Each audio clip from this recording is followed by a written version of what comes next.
Well, thank you very much for that very warm introduction, ladies and gentlemen. Dan Murphy from CNBC, and please again make him feel welcome, the 55th Speaker of the US House of Representatives, Mr. Kevin McCarthy. Thank you very much.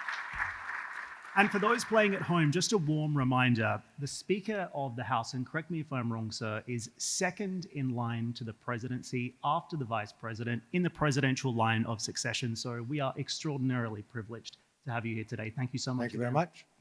Do you miss being Speaker? Sometimes, not always.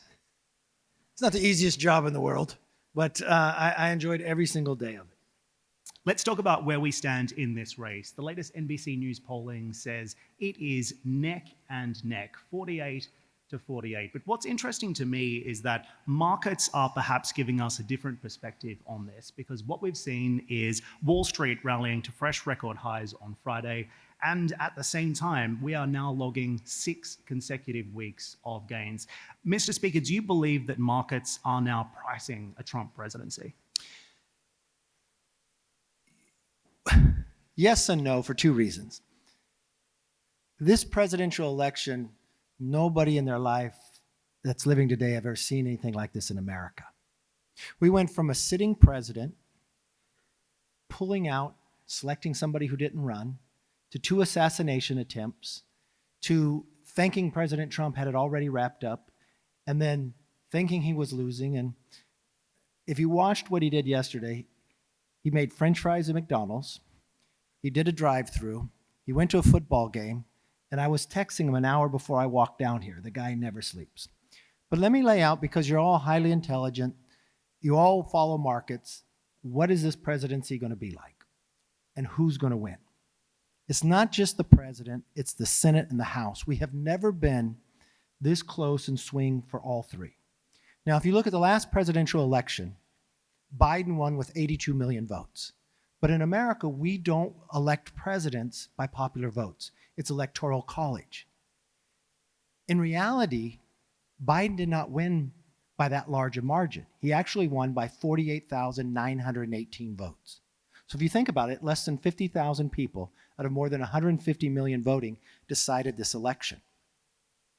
If you take the polls for where they were 4 years ago and 8 years, Kamala Harris is way behind in that predicament. Now, if you look purely by electoral college, people would say, where are all these states going to play? This is the only state you want to watch on election night, Pennsylvania. If President Trump carries exactly the same states that he carried last time, and he picks up Georgia and Pennsylvania, he's at 270. He doesn't need the South. He doesn't need Arizona, the Southwest, or Nevada.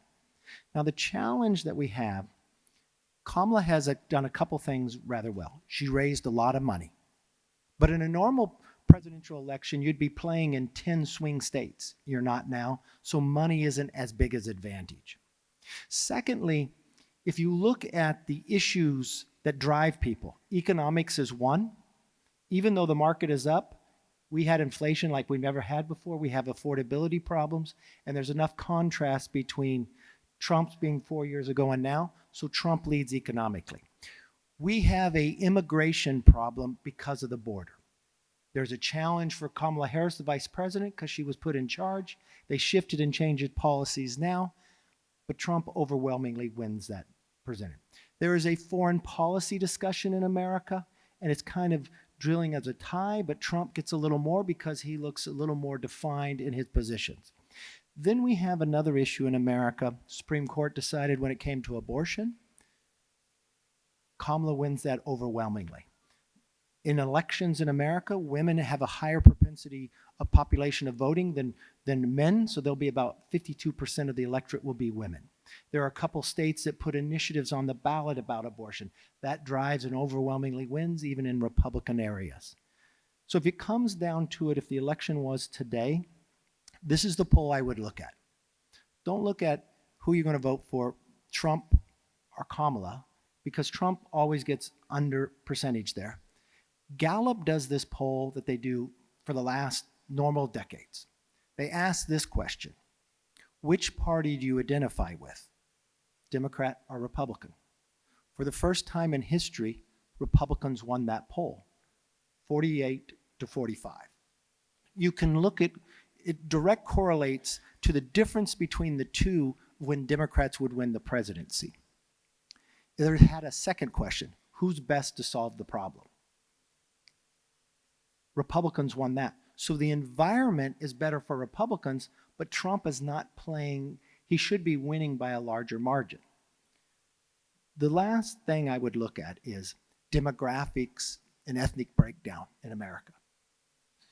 It is very hard for Kamala to win because she's only winning women equal to where Biden was. But Trump is winning 41% of the Hispanic vote and more than 16% of the black vote in America. That is a large number. Anytime a Republican gets more than 13, and the modern history Republican got the largest black vote was Richard Nixon. And he's driving with men, and he has momentum right now. So if the election was today, I give Trump the advantage and higher than 270. Republicans will win the Senate, it'll be tight, and the House is a toss-up right now. Whoever wins it will only have a small majority. Why is it then the case, Mr. Speaker, that he is neck and neck with what the Republicans would call a California liberal? I also think it's fair to say that Trump hasn't necessarily cut through in the same way that he did in 2016. Top Republicans, including the former Vice President Mike Pence, say he's unfit to lead, and others say he's a threat to democracy. To that, you say what? Economics was your first question, but you drove the question on economics about the market. People, they're voting economics, but they're voting the grocery store, affordability. And we have watched from a gas price to your grocery bills to others, it's unaffordable, it's painful. That gives them a different opportunity. A lot of politics has played out. Every time the Democrats prosecuted Trump, it helped him. Probably if they never prosecuted him, he may not have been as strong as he is right now, so you see a problem. You see a difference of the play. I mean, Elon is a dear friend of mine, been for years. He never wanted to get in politics, and he's 100% in, mainly because he thinks the Constitution is the argument of where it's going. Kamala, the tough part for America, if you look at Kamala's votes right now, of why you're voting for her, 40% of the people who are voting for her aren't voting for her, they're going to vote against Trump. So there are no undecided voters in America. It's who gets the lowest propensity voters out who normally don't vote. So it's going to all come down to turnout, and it's going to come to turnout in a few small states. And the question of whether or not enough women will eventually vote for the former president as well. Yeah, he has a gap there by about 14 points. I don't think he closes that in 2 weeks. So what you do is you drive the numbers in other places. She has a large gap when it comes to men. So far that you watch in these closing weeks, President Obama was unique. When President Obama was on the ballot, he brought a coalition, and Democrats would do very well. But when he wasn't on the ballot, the coalition didn't come together. He's going out on the trail now, but he's actually lecturing black men because they're just not there and they don't seem to be going there. Also wanted to ask you about your own role in this because, of course, you were famously ousted by your own party. But what you have done in recent weeks and months is raise tens of millions of dollars to try and protect Republicans in the House. Why try and protect the House that failed to protect you? Okay, well, let's put an asterisk to what you said. I was ousted with all the Democrats and 8 Republicans, so it wasn't my party. And it's politics. I'm the only leader in America that's always won seats in every election. While Republicans were losing the president and the Senate, I've won every time. When Biden won election, first time since '94, no Republican incumbent lost. And we won it by winning more women and more minority Republicans in history. I'm doing more because I care about the country. I don't want to waste the majority that we built. Democrats have been very good about money. In the last cycle, when I was leader, Republicans had more money. We don't this cycle, so we're at a disadvantage. There's a lot of people that I helped lead, so I want to go in and help them get there. And I think at the end of the day, look, I grew up in a family of Democrats, and I think these policies of greater freedom and actually helps America and helps the world in a different place. Can I ask you as well, you mentioned Elon Musk. What do you make of this trend that we're seeing of billionaires stumping for political candidates? And what business does Elon Musk have in the Republican Party today? Okay, this isn't unusual. Bloomberg gave, he spent $1 billion for a few electoral votes. He gave $100 million at times. Soros would give unbelievable amounts of money. Sheldon Adelson was a big donor and friend of ours, and Miriam is still. Elon is unique, where Elon normally wouldn't play, and he was kind of just middle of the road with his industry. Having purchased Twitter, he has now found what government overextending themselves, going after the First Amendment. And Elon is really a libertarian. If you look at a lot of the tech, the Peter Thiels and the other, Peter Thiel was there last year, not the last cycle, not this time. It's more a libertarian view, less government, and the government normally wasn't in the way of tech, and now they've tried to get in the way of tech, telling them what to say. When we went through COVID, the power of what government has done, and it really drove them. When you watch the current administration's policies, when they'd go and do things about renewable, but they would carve out Tesla, it was more a personal thing. So I think it's just personal to him that I think he would support anyone that he thought the Constitution would have a better chance of surviving. Let's go through the economic side of all of this as well. I know it's very passionate for you and something that we focus a lot on, all of us in this room and on CNBC as well. The latest numbers tell us that Trump's plan would add about $7.5 trillion to the national debt over the next decade. That's more than the $3.5 trillion projected for Kamala Harris. The Times called Trump's plans, and I quote here, a poison pill for the American people, the US economy, and the world. What does it mean for us here in the Middle East? Remember, when people run in America, we have a couple challenges. In America today, we don't have two parties. We have 2 or 3 parties in each party. We have this movement of populism on both sides, which I personally believe becomes a problem, especially if you study Roman history, the Republic, and others. And populism isn't based upon a principle. America has a couple really big macro challenges. Our debt, we cannot ignore. We've got tax policies coming up of whether renewable in there. We've got a challenging world where I think the whole world has this new axis of evil. If a difference between a Trump administration and a Kamala administration, not from a party point of view, but from a 10,000 hours in knowledge, Trump can only serve 1 term, and you already know where he stands, okay? They both are going to have challenges with debt, and they're both going to have to come to the realization, but Congress is going to have to drive that. Secondly, I think from a Middle East, I think you'll have greater security just on the personality and the knowledge and relationships that Trump have. I think with Kamala coming in, it's a disadvantage for Kamala that she did not run for the position, that she was handed it weeks before. Who's going to be with her? She can't tell you one policy she would do different than Biden, so it's going to be learning on the job, and I think there'll be, when uncertainty like that happens, I think the world becomes a little more challenging. Trump will start working day one. I think the personal relationships he has throughout the different leaders, there's more stability or more knowledge of where he will be. I'll ask you about the foreign policy piece in just a moment as well, but one of the other things that the former president has been saying is that he would perhaps like to have more influence, more control over the Federal Reserve and over the US dollar. That probably concerns a lot of people in the room. Does it concern you? No, because we have a constitution, but anybody who knows President Trump, he wants more control over everything. That's not unusual for him. And the thing I believe people misread about President Trump, he's a business person who never served in office before being president. So you judge his language and his words based upon former people who had served and former policymakers.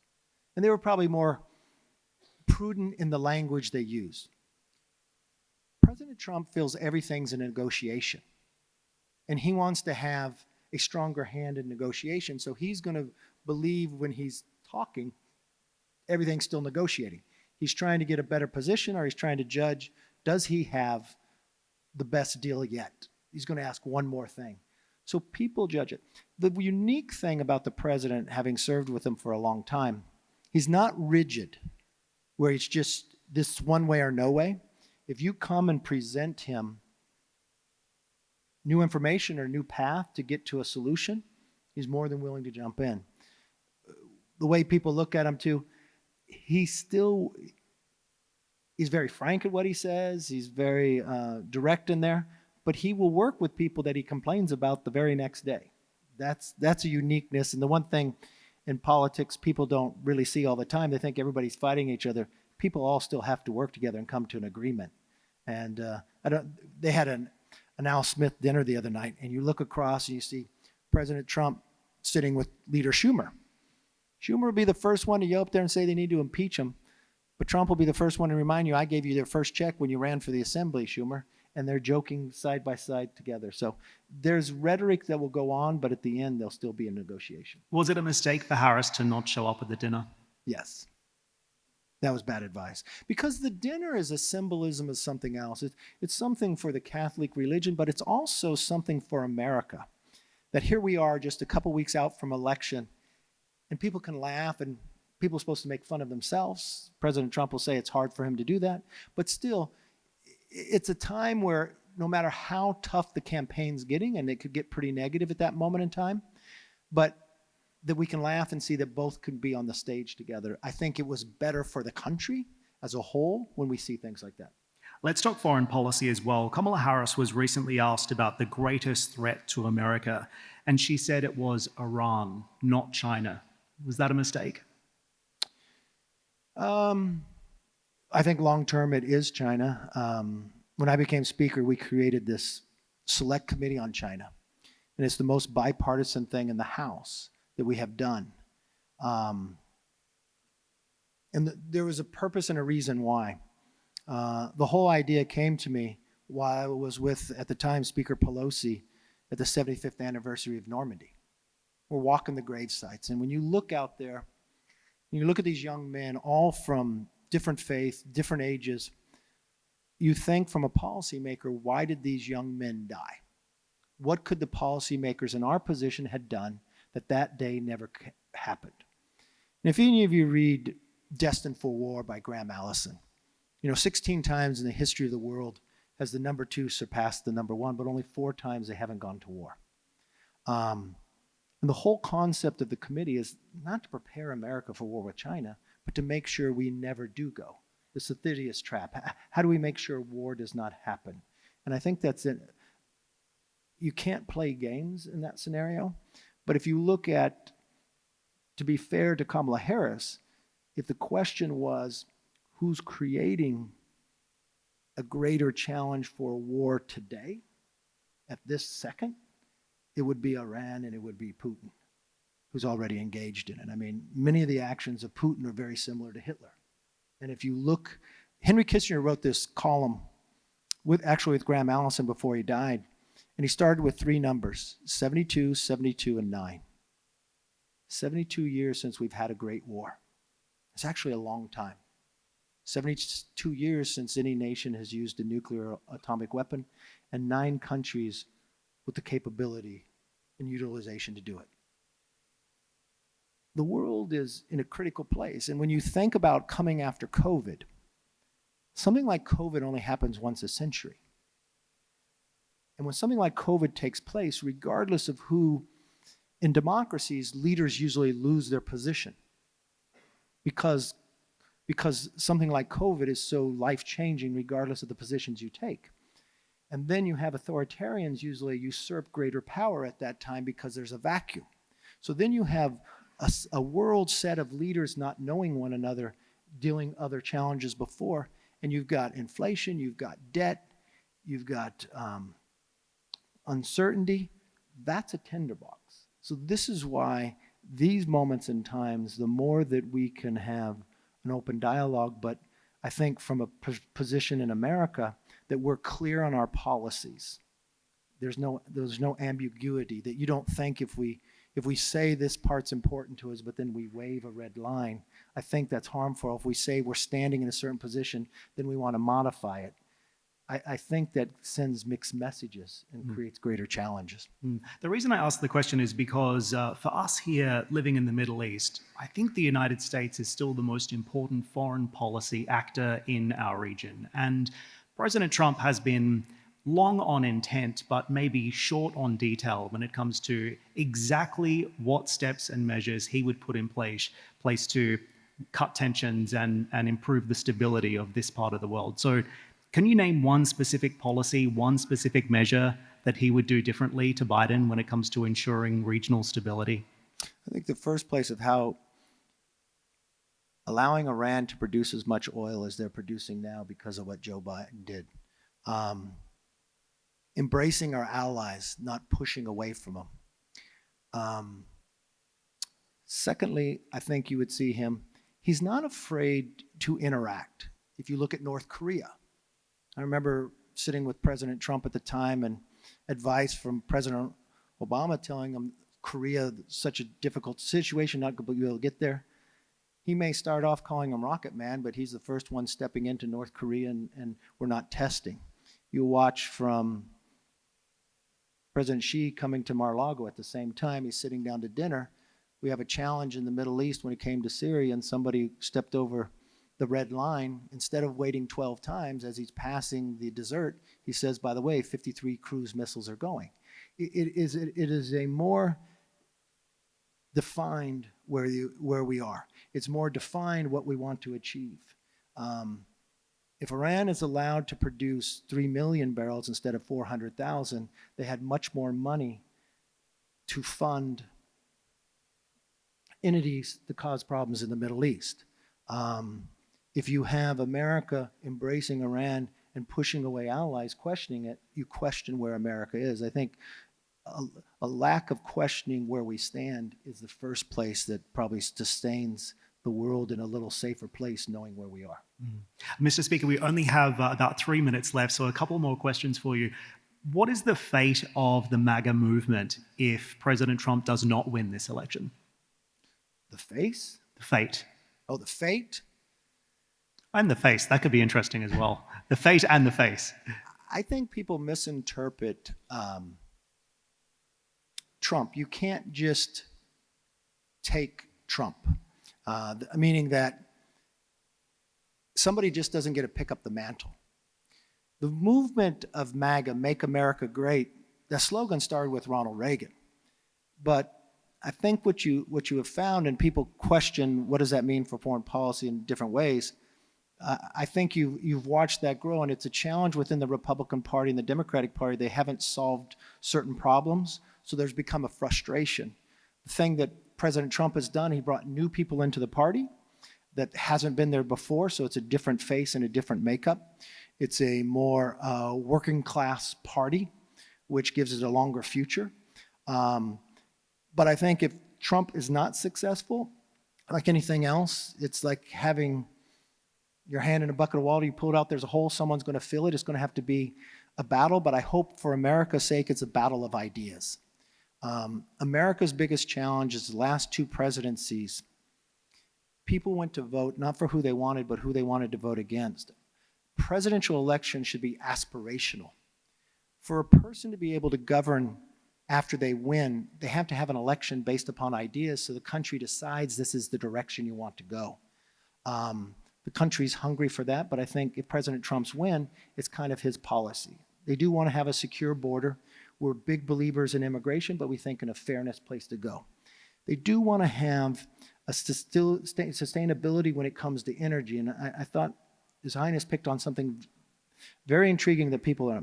America is going to change their energy policy when it comes to permitting. And it's going to be AI driving it harder than almost anything else, that we will embrace nuclear war. We will have to embrace everything above because we have to double our grid to be able to maintain our data facilities and others. And these are discussions I had with Joe Biden when we were doing the debt ceiling. We were very close to getting a deal on permitting reform because in America, we had gotten into this fight. You're either for renewables or you're for oil and natural gas. But now nobody can build anything because the permits are all stuck down. So now no matter where you stand or what you believe in, you've got to have the permit reform. And so both parties have come to this loggerhead that they've realized their internal battle has slowed everybody down. So I think you're going to have an unshackling. And one of the first things I think you'll find if President Trump is successful, and I will tell you, I give him a 60% chance of winning today. And what I would say is the deregulations. And in his first administration, he cut regulations faster than Reagan, and we watched what that did to the economy. Kamala could win. She is at a disadvantage, especially she peaked right during the debate, and only being from California, knowing the vice president very well, this is historical in her campaigns. She ran for president. She starts very strong in all of her campaigns. But what happens is it goes down. She's not good in a long campaign, and I was worried that I thought this campaign being short is still a short one, could give her an advantage, but it is beginning to look as though the peak was at the debate and it's slowly trickling down. 15 days to go. Let's see where it goes. Mr. Speaker, we really appreciate your time Thank you all very today. much. Thank you.